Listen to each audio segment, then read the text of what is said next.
क्या आपने कभी ऐसी भेड़ के बारे में सुना है जो इंसानी खाल पहन सकती है? हमारे गांव में एक कहावत है कि कोई भी जानवर 20 साल से ज्यादा नहीं जीना चाहिए, वरना वो एक नरभक्षी राक्षस बन जाता है। आज हमारी बुढ़िया भेड़ 20 साल की हो गई है। गांव की परंपरा के मुताबिक हमें इसे मारना होगा। इसके मरने के बाद हमें इसका शरीर जलाना होगा। तुम्हें बस इसे मार देना चाहिए। जैसा कि पुरानी कहावत है, खतरा मोल लेने से बेहतर है कि सावधान रहा जाए। मेरे पिताजी हिचकिचाए और काफी देर तक बिना कुछ कहे भेड़ को घूरते रहे। भेड़ को शायद हमारे उसे मारने के इरादे का एहसास हो गया था। उसके सुनहरे कांसे जैसे चेहरे से आंसू बहने लगे। मेरे पिताजी का दिल तुरंत पिघल गया और वो उसे मार नहीं पाए। जब मैं छोटा था और मुझे ये पहाड़ों में मिली थी, तब ये बस एक नन्हा सा मेमना थी, लेकिन उस बुढ़िया भेड़ को घूरते हुए मुझे बहुत अजीब लग रहा था।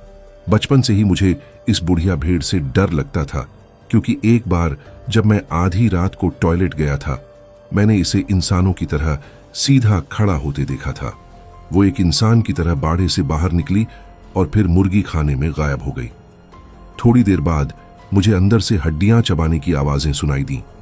उत्सुकतावश मैंने मुर्गी खाने के दरवाजे की दरार से झांक कर देखा और वहां वो बुढ़िया भेड़ खड़ी थी। उसने एक मुर्गी को पकड़ा हुआ था और एक ही झटके में उसकी गर्दन मरोड़ दी। मैं इतना डर गया कि लगभग चीखने ही वाला था। उस बुढ़िया भेड़ को शायद मेरे डर का एहसास हो गया और उसने धीरे से अपना सिर घुमाया।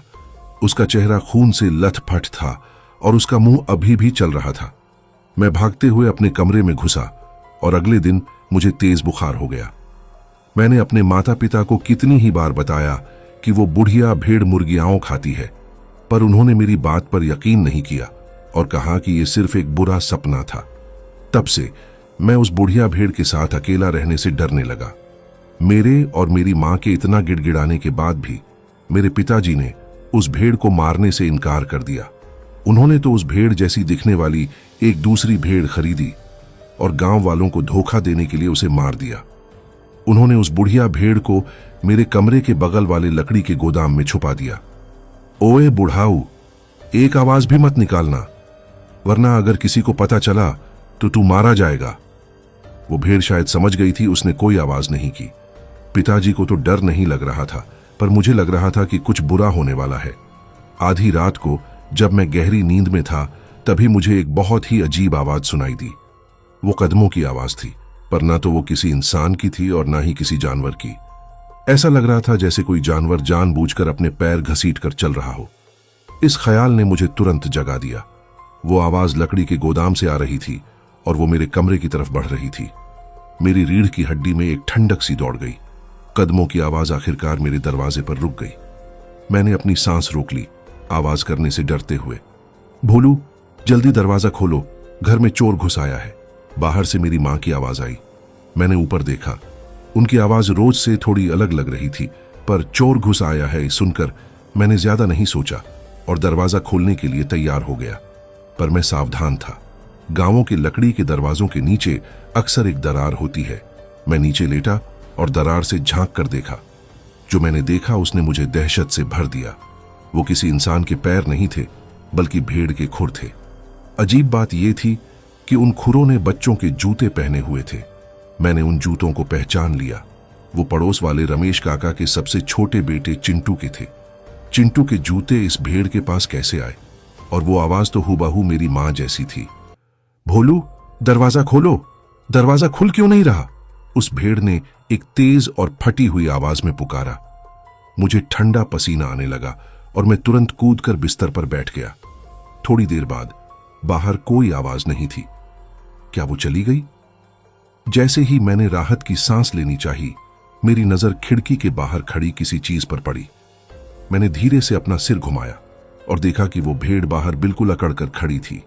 अपना सिर टेढ़ा करके मुझे देख रही थी। उसके मुंह के पास के बालों से खून टपक रहा था। मुझे ऐसा एहसास हो रहा था कि वो भेड़ हंस रही है। मैं इतना डर गया कि मेरी आंखों के सामने अंधेरा छा गया और मैं बेहोश हो गया। जब मेरी नींद खुली तब दिन निकल आया था। मैं भागते हुए गोदाम गया। भेड़ वहां घास खा रही थी। उसने चिंटू के जूते नहीं पहने हुए थे। उसके मुंह के पास बस कुछ तिनके थे, खून का कोई निशान नहीं था। क्या कल रात जो हुआ वो सिर्फ एक सपना था? तभी आंगन से रमेश काका की आवाज आई, शंकर भाई, क्या तुमने हमारे चिंटू को देखा है? आज सुबह जब मैं जगा तो देखा कि वो गायब है। इतनी आधी रात को इतना छोटा बच्चा कहां जा सकता है? शंकर, मेरे साथ चलो और उसे ढूंढने में मेरी मदद करो। मेरे पिताजी ने तुरंत हां कहा और रमेश काका के साथ चले गए। मेरी रीढ़ की हड्डी में एक ठंडक सी दौड़ गई। मैंने एक फावड़ा उठाया और गोदाम की तरफ बढ़ा, पर पूरा गोदाम ढूंढने के बाद भी मुझे चिंटू से जुड़ी कोई चीज नहीं मिली। क्या तूने चिंटू को खा लिया? भेड़ ने अपना मुंह खोला और इंसानों की तरह हंसने लगी। मैं अंदर तक कांप गया। तभी मेरे पिताजी घर आए। हमने पूरे गांव में ढूंढ लिया, पर चिंटू का कहीं पता नहीं चला।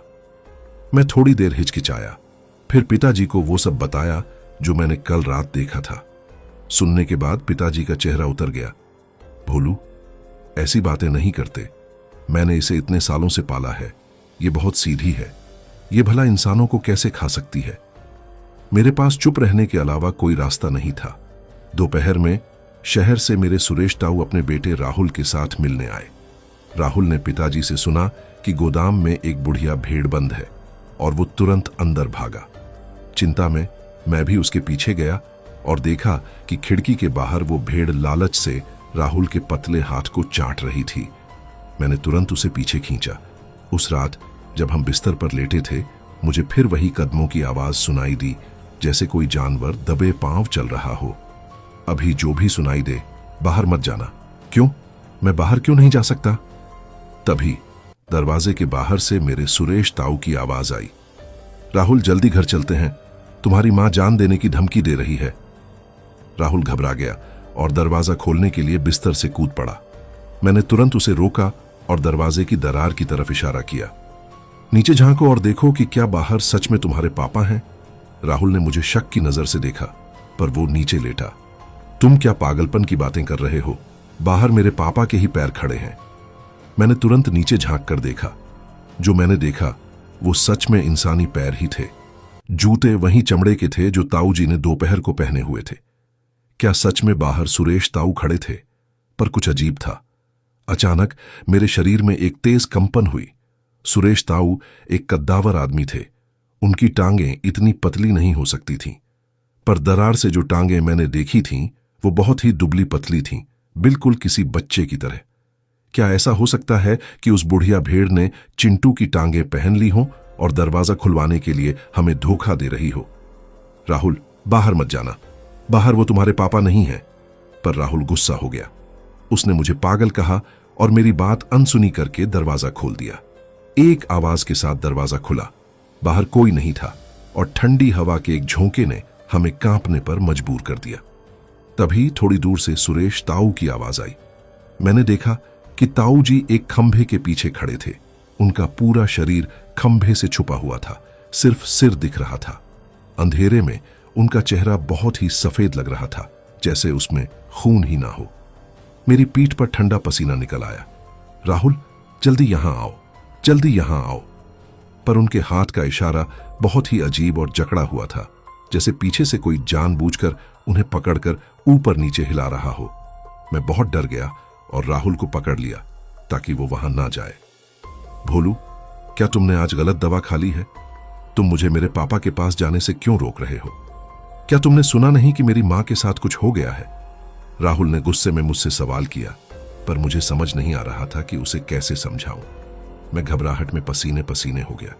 राहुल ने मुझे धक्का देकर जमीन पर गिरा दिया और खंभे की तरफ भागा।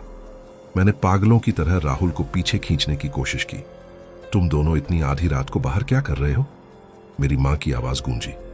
राहुल रुक गया और तभी मैंने देखा कि खंभे के पीछे खड़े सुरेश ताऊ गायब थे।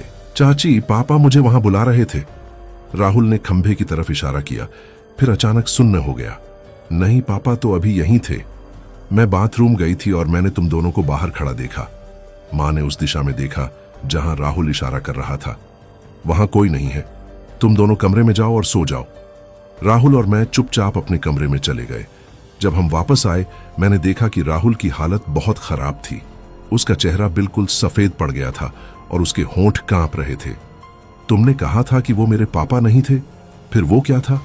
वो वही बुढ़िया भेड़ थी जिसे तुमने दिन में छुआ था। यहाँ 20 साल से ज्यादा पुराने जानवरों को मार दिया जाता है।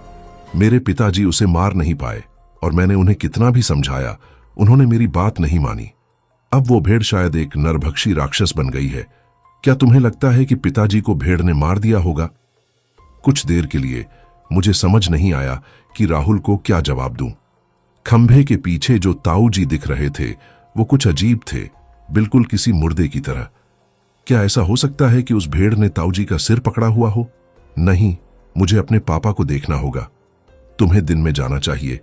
अगर पापा को चोट लगी होगी तो क्या तुम यहां चैन से रह पाओगे? मैं खामोश रहा। अगर तुम मेरे साथ नहीं आओगे तो मैं अकेला जाऊंगा। राहुल अपने पिता के कमरे के दरवाजे तक गया। उसे धक्का दिया। वो बंद नहीं था और एक आवाज के साथ खुल गया। क्योंकि लाइट बंद थी, मुझे सिर्फ धुंधला सा एक इंसान बिस्तर पर लेटा दिखाई दिया, जिसकी छाती धीरे धीरे ऊपर नीचे हो रही थी। राहुल ने राहत की सांस ली। उसके पापा जिंदा थे। जब हमने तसल्ली कर ली कि ताऊजी सलामत हैं, हमने सोने का फैसला किया। जिस पल राहुल ने दरवाजा बंद किया, मैंने दरार से ताऊजी की एक झलक देखी। ऐसा लगा जैसे वो अचानक उठकर बैठ गए हों और उनका शरीर काफी फूला हुआ सा दिख रहा था। मैं सुन्न हो गया। मेरी रीढ़ में ठंडक दौड़ गई। वापस आते वक्त मैंने राहुल की आस्तीन खींची। राहुल, तुम्हारे पापा वो मोटे तो नहीं है ना? मेरे पापा तो दुबले हैं। तुम ऐसा क्यों कह रहे हो? क्या तुम्हें याद है जो इंसान हमने अभी बिस्तर पर लेटा देखा था? वो काफी मोटा लग रहा था ना? राहुल रुक गया। उसका शरीर कांपने लगा। ऐसा लगता है जैसे मेरे पापा इतने मोटे नहीं हो सकते। राहुल ने अपना चेहरा घुमाया। वो सफेद पड़ गया था। उसके होंठ कांप रहे थे। क्या ऐसा हो सकता है कि उस भेड़ ने मेरे पापा को मार दिया हो और उनके शरीर के अंदर घुस गई हो? राहुल की बातों ने मेरे रोंगटे खड़े कर दिए।